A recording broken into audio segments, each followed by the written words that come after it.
नमस्कार, media live news में आपका स्वागत है। मैं निखिल और अभी हम लोग इंडो नेपाल सीमा पर खड़े हैं। ठीक इंडो नेपाल सीमा पर हमारे दाहिने तरफ का जो इलाका है वो नेपाल का इलाका है और बाएं तरफ जो दिखाई दे रहा है वो सब ये सब इंडिया का इलाका है।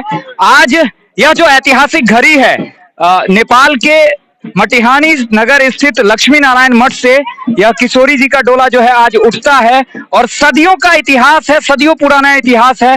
लोग बताते हैं कि लगभग 500 साल से भी ज्यादा पुराना इतिहास बताया जाता है इस डोला और परिक्रमा का। विशिष्टता यहाँ की यह है कि यह जो डोला उठता है दशमी के दिन लक्ष्मी नारायण मठ जो नेपाल के मटिहानी शहर में स्थित है, क्षीर सागर जो पवित्र सरोवर है उसके किनारे, उस लक्ष्मी नारायण मंदिर से किशोरी जी का डोला उठता है और फिर पूरे मटिहानी नगर क्षेत्र का परिभ्रमण करते हुए फिर वापस मधवापुर जो भारत का इलाका है उस इलाके से भी गुजरते हुए वापस परिक्रमा गाछी में आकर पंचकोसी परिक्रमा, जिसके बारे में बताया जाता है कि माता सीता जब फूल लोढ़ने जाती थी तो जिन जगहों पर वो फूल लोढ़ने के लिए जाती थी उन जगहों पर जो है पंचकोसी परिक्रमा का परिक्षेत्र उन जगहों को माना जाता है। और उसी कड़ी में यह सब जो संभाग है, जो जनकपुर से सटे जितने भी इलाके हैं, जितने भी विशिष्ट दर्शनीय स्थल हैं, जो ऐतिहासिक स्थल हैं, वो सब अपना एक स्थान रखते हैं। और आज यह जो किशोरी जी का जो डोला है लक्ष्मी नारायण मठ से उठकर मटिहानी और मधवापुर दोनों इंडो नेपाल सीमावर्ती क्षेत्र के दोनों नगरों का परिभ्रमण करते हुए वापस फिर परिक्रमा गाछी स्थित राघव बाबा के बगल से, राघव बाबा के मंदिर से होते हुए फिर किशोरी जी का जो पवित्र मंदिर अभी हाल ही में स्थापित हुआ है उस मंदिर से होते हुए फिर वापस लक्ष्मी नारायण मठ पे जाके यह यात्रा जो है खत्म हो जाती है। हमारे साथ मधवापुर के मुखिया राजेश कुमार जी इस यात्रा के सहभागी हैं। अभी नेपाल के मेयर, यहाँ के नेपाल के मटिहानी शहर के मेयर हरिमंडल भी इस यात्रा में साथ ही हैं, वो भी पीछे चल रहे हैं। अभी हमारे साथ मधवापुर के मुखिया राजेश कुमार जी हैं। मुखिया जी, यह जो यात्रा है इस यात्रा के बारे में थोड़ा बताएंगे आप? जी धन्यवाद।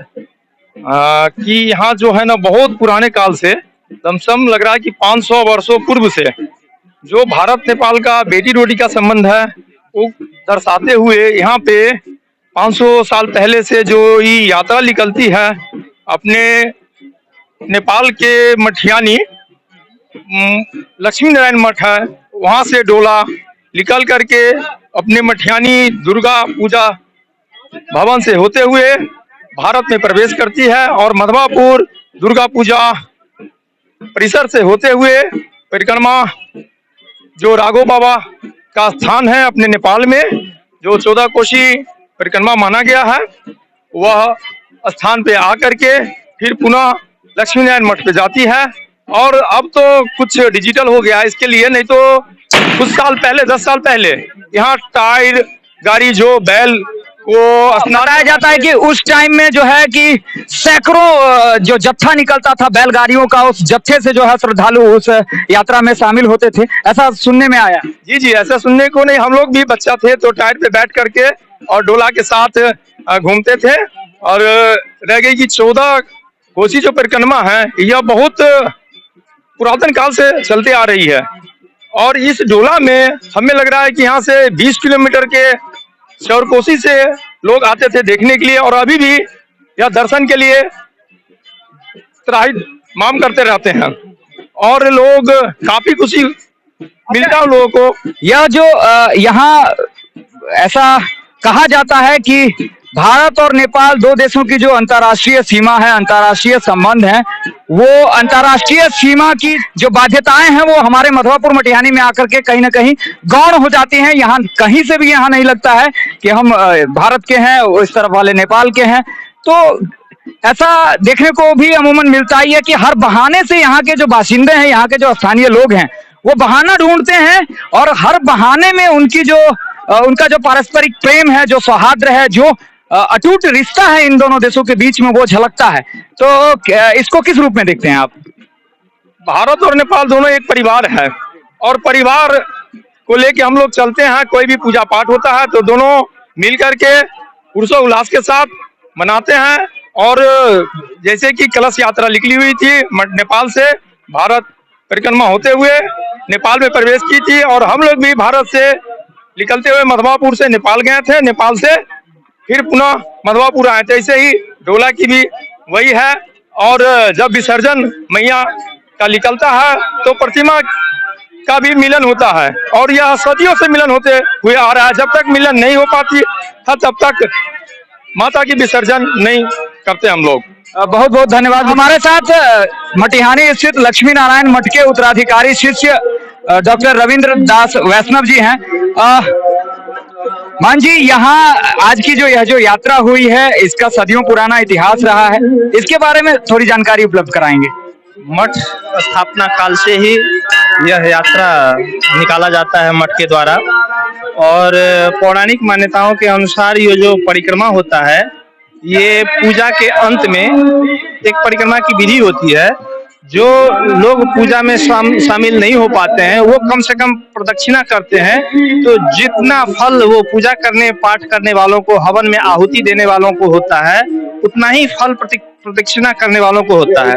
तो हमारे संस्कृति में, हमारे पौराणिक धार्मिक मान्यता है कि पूजा के अंत में प्रदक्षिणा किया जाता है। वही परंपरा पहले से चली आ रही है और उसी के क्रम में हम लोग प्रदक्षिणा करते हैं। तो आज जो 10वीं तिथि को जो मैया का जो विसर्जन होता है, तो उसके बाद प्रदक्षिणा 10 दिनों तक का जो नवरात्रि का जो हम लोगों के यहाँ पूजा पाठ हवन इत्यादि हुआ है, और उसमें हम लोगों के आज अंतिम दिन था। विजयदशमी के दिन शोभा यात्रा पहले तो और ज्यादा भव्य रूप से निकाला जाता था। पहले हाथी हुआ करता था, घोड़ा हुआ करता था, साधु संत होते थे जो बालम लेकर के पूरा अपना कर्तव्य दिखाते चलते थे।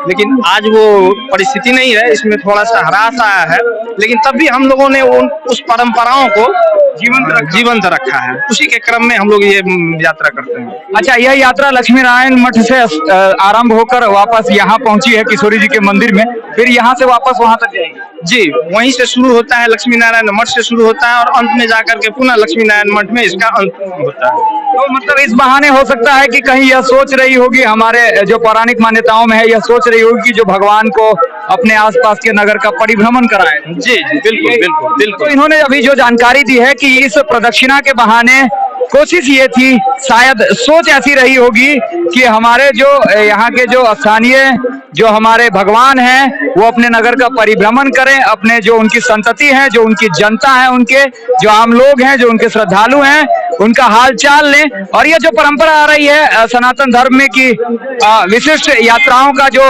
समावेश है सनातन धर्म में, हम लोग अक्सर देखते हैं, कभी जगन्नाथ यात्रा जो जगन्नाथ धाम में होती है, कभी उस बहाने से, फिर मिथिला की पंचकोसी परिक्रमा के बहाने से।